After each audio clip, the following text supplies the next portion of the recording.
Hello everyone, I hope आप सभी लोग अच्छे होंगे। आज मैं आ गई हूँ आपके पास एक न्यू वीडियो लेके, जो कि हमारी केमिस्ट्री क्वेश्चन पेपर की।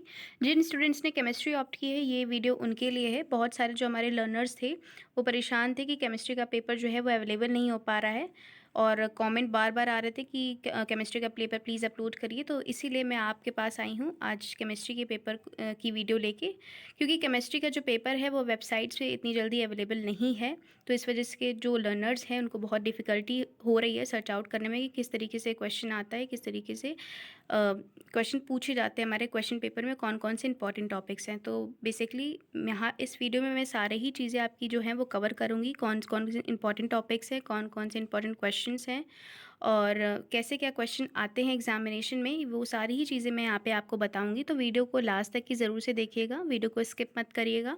चलिए वीडियो को शुरू करते हैं बिना टाइम वेस्ट करे।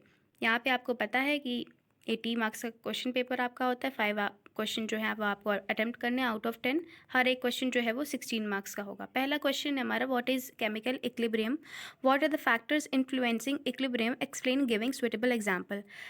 आपका जो ये केमिकल इक्विलिब्रियम का जो क्वेश्चन है वो हर बार पूछा जाता है, जो कि आपके फर्स्ट यूनिट में है।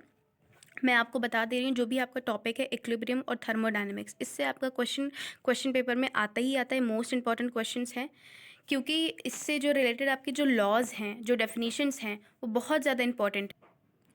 इसलिए मैं आपसे कहूँगी कि आप केमिकल इक्विलिब्रियम और थर्मोडायनेमिक्स की जो डेफिनेशंस हैं, जो फैक्टर्स हैं जो कि इन्फ्लुएंस करते हैं, उनको आप बहुत अच्छी तरीके से लर्न कर लें, क्योंकि ये आपके क्वेश्चन पेपर में रखे हुए आपको मिलेंगे और आपको 16 मार्क्स बहुत ही आसानी से स्कोर करवा देंगे।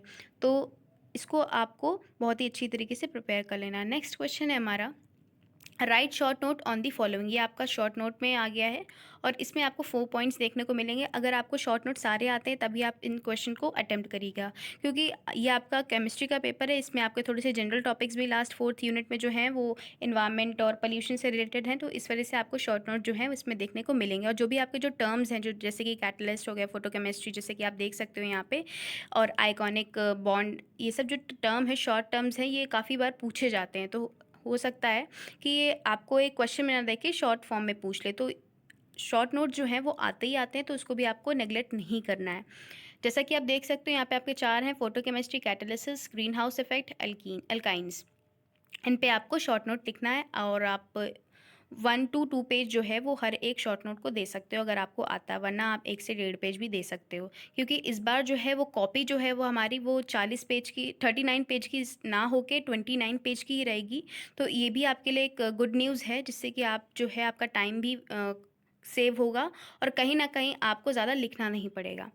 फिर उसके बाद में नेक्स्ट क्वेश्चन हमारा आ जाता है, discuss Lambert bears law of photochemistry in detail. Most important question, जैसा कि मैंने आपको अभी फर्स्ट क्वेश्चन में भी बताया कि आपके जितने लॉज हैं वो बहुत इंपॉर्टेंट हैं, चाहे वो फिजिक्स में हो चाहे वो केमिस्ट्री में। लॉज तो आते ही आते हैं, क्योंकि वो इसीलिए दिए ही जाते हैं कि क्योंकि सामने आप देखते आ रहे हो, आपने अगर 12th में भी पढ़ा होगा तो आप टीचर आपसे कहती थी लॉज बहुत इंपॉर्टेंट है। तो इसलिए मैं आपसे भी कह रही हूँ कि लॉज आप पढ़ के जाइए।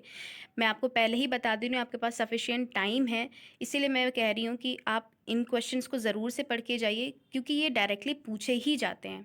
फिर उसके बाद में फोर्थ क्वेश्चन अगेन से आ गया, what is thermodynamics, describe the first law of thermodynamics in detail. यहाँ पे देख रहे हो आप, फिर से वही क्वेश्चन रिपीट हो गया, जैसा कि मैंने आपको फर्स्ट क्वेश्चन में बताया था पूरी बात। तो आप देख सकते हो कि कितना ज़्यादा ये सब इंपॉर्टेंट है, ये सब टॉपिक्स। फिर उसके बाद में हमारा आ जाता है, what are the types of catalyst, what is the role of catalyst in a chemical reaction, describe with example. जो भी आप क्वेश्चन प्रिपेयर करो, चाहे वो केमिस्ट्री हो, फिजिक्स हो, साइंस में मैं कहूँगी कि आप उनको एग्जाम्पल के साथ में प्रिपेयर करो, क्योंकि लखनऊ यूनिवर्सिटी जो है वो 16 मार्क्स से सिंपल क्वेश्चन कभी भी नहीं पूछती है, उसके साथ में कोई ना कोई दूसरा क्वेश्चन ज़रूर से अटैच होता है। यहाँ पे देखिए, आपके 3 चीज़ें आपसे एक ही क्वेश्चन में वो कर ली हैं। आपको टाइप्स भी बताने हैं कैटलिस्ट का, आपको रोल भी बताना है, और आपको केमिकल रिएक्शन जो है वो एग्जाम्पल के साथ में डिस्क्राइब भी करनी है। तो ऐसे क्वेश्चन को आप प्रिपेयर करो, जिससे कि आपके 16 मार्क्स जो हैं वो पूरे के पूरे अच्छे से कवर हो पाएँ। जो भी आप क्वेश्चन प्रिपेयर करो उसके साथ में एग्जाम्पल ज़रूर से तैयार कर लो, और इसमें आप फ्लो चार्ट जो है वो उसकी हेल्प लेकर अपने आंसर को आप लिख सकते हो, जिससे कि आपका जो आंसर वो बहुत ज़्यादा अट्रैक्टिव लगे। फिर उसके बाद में हमारा 6 क्वेश्चन आ जाता है, describe the method of preparation of alkenes and mention it's physical properties. जो आपका सेकेंड यूनिट में, सेकेंड यूनिट है आई थिंक या थर्ड है, जो भी आप देख लीजिएगा, जिसमें आपकी एल्कीन्स, एल्केन्स और एल्काइंस की जो प्रॉपर्टीज़ लिखी हुई हैं और जो प्रिपरेशन, जो मेथड ऑफ प्रिपरेशन है, वो तीनों ही उसका बहुत इंपॉर्टेंट है। आप उनको अच्छे से, उनकी जो रिएक्शन है अच्छे से लर्न कर लीजिए, क्योंकि ये क्वेश्चन में आता ही आता है। बस इस बार इन्होंने एल्कीन्स पूछ लिया है, क्या पता अगली बार वो एल्केन्स पूछ लें, क्या पता फिर अल्काइंस पूछ लें। तो ये तीनों ही जो हैं वो बहुत इंपॉर्टेंट है। इनका जो मेथड ऑफ प्रिपरेशन है वो पूछा ही जाता है, बस वो नाम बदल देते हैं, वो उसकी जगह एल्कीन्स, एल्काइंस, एल्कीन कर देते हैं, वो इनके ऊपर है। बट एक क्वेश्चन आएगा ही आएगा, और उसकी आपको प्रॉपर्टी भी मैं यहाँ पे मेंशन करनी होगी, क्योंकि वहाँ पे आपके साफ साफ मेंशन लिखा, डायरेक्ट क्वेश्चन वो पूरी हेडिंग ही उठा के उसे यहाँ पे वो पुटअप कर देते हैं। तो ये भी बहुत इंपॉर्टेंट है, इसको भी आप नेग्लेक्ट मत करिएगा। फिर उसके बाद में differentiate between solid, liquid and gas on the basis of their intermolecular forces and structure. यहाँ पे आपका डिफरेंशिएट वाला क्वेश्चन आपसे पूछा गया है, तो मैं आपसे यही कहूँगी कि इसमें आप पैराग्राफ में ना लिखकर आप टेबल में, जैसे आप स्कूल टाइम पे करते थे, टेबल ड्रॉ करके, आप लाइन ड्रॉ करके आप एक तरफ लिखते थे टॉपिक, दूसरी तरफ दूसरा टॉपिक, फिर आप डिफरेंशिएट करते थे एक एक पॉइंट लिख के।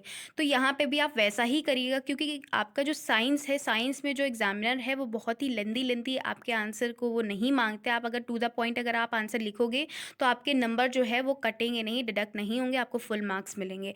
तो इसलिए मैं आपसे कह रही हूँ, उसको आप पैराग्राफ में ना कर टेबल फॉर्म में लिखिए, क्योंकि एग्जामिनर के पास इतना टाइम नहीं होता कि आपको वो पैराग्राफ पढ़े। साइंस के स्टूडेंट हो आप, टू द पॉइंट आप आंसर आपको देना आता है, तो मैं आपसे यही कहूँगी कि आप एक तरफ सॉलिड की टेबल लिखें, दूसरी में आप 3 टेबल आप ड्रॉ करें, क्योंकि आपकी जो यूनिवर्सिटी की कॉपी है वो बहुत ज़्यादा वाइड होती है, तो उसमें आपको उसकी टेंशन लेने की ज़रूरत नहीं है कि स्पेस नहीं होगा, स्पेस कम है एंड ऑल। काफ़ी अच्छी से चौड़ी सी कॉपी होती है, आप उसमें 3 टेबल बना सकते हो, जिसमें आप एक तरफ सॉलिड लिख सकते हो, दूसरी तरफ आप लिक्विड, फिर उसके बाद में गैस। उसमें आप जो है वो मैक्स टू मैक्स जो है वो 10 टू 12 पॉइंट जो है वो मेंशन करिए on the basis of their forces and structure. वहाँ पे आप एग्जांपल के थ्रू भी आप डिफरेंशिएट कर सकते हो। नेट में डालो आप, या अपने बुक्स जो हैं उनमें सर्च आउट करो, बहुत सारे आपको डिफरेंस जो है वो मिल जाएंगे on the basis of their shape and size. अगर आपको on the basis of their force instruction में डिफरेंशिएट कम नज़र आ रहे हैं, तो जो भी आपके जनरल पॉइंट्स हैं कि उनका जो क्या बोलते हैं कि वॉल्यूम है वो फिक्स नहीं होता, कि इसमें क्या नहीं फिक्स होता, वो भी आप यहाँ पे मेंशन कर सकते हो, जिससे कि आपके जो पॉइंट्स है वो और ज़्यादा बढ़ जाएंगे, तो एग्जामिनर को लगेगा हाँ स्टूडेंट को ये आंसर आता है। आई होप आपको ये मेरी बात समझ में आ गई होगी। नेक्स्ट क्वेश्चन है हमारा, describe different environmental segments with diagram, जो कि हमारी आपकी 4th यूनिट है केमिस्ट्री में। वो मैंने आपको बताया कि थोड़ी सी जनरल टॉपिक से रिलेटेड है, पॉल्यूशन, एनवायरनमेंट एंड ऑल।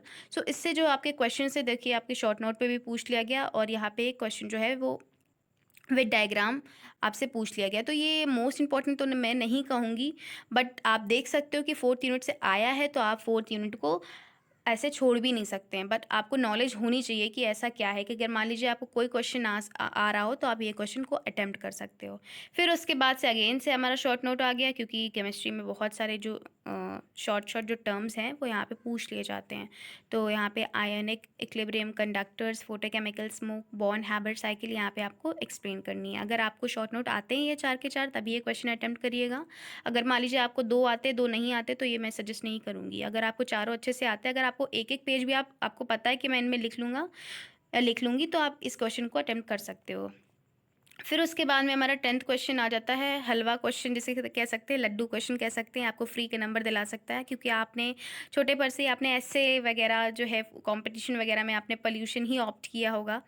तो ये आपका जनरल क्वेश्चन कह सकते हैं आ गया है, ये छोटा सा बच्चा भी लिख लेगा। यहाँ पे आपको पोल्यूशन क्या होता है उसके बारे में बताना है, और आपको टाइप्स बताने हैं। आप एग्जांपल के थ्रू भी समझा सकते हो, और टाइप्स में आप फ्लो चार्ट की हेल्प लीजिए। मैं आपसे यही कहूँगी कि आप फ्लो चार्ट की हेल्प ज़्यादा से ज़्यादा लीजिए, क्योंकि इससे एग्जामिनर जो है वो तुरंत ही समझ जाता है कि हाँ बच्चे को आता है क्वेश्चन। वो ज़्यादातर पैराग्राफ नहीं रीड करते हैं। सो आई होप ये क्वेश्चन आपके लिए बहुत ज़्यादा हेल्पफुल रहे होंगे। आपको पूरे जो क्वेरी है, जो आपकी जो समस्या थी वो उसका समाधान आपको मिल गया होगा, सॉल्व हो गई होंगी आपकी चीज़ें। अभी भी अगर आपकी क्वेरी बाकी हो, तो आप मुझे कमेंट सेक्शन में कमेंट करके पूछ सकते हो। मैं पूरी कोशिश करूँगी आपकी क्वेरी को सॉल्व करने की। Thanks for the watching this video.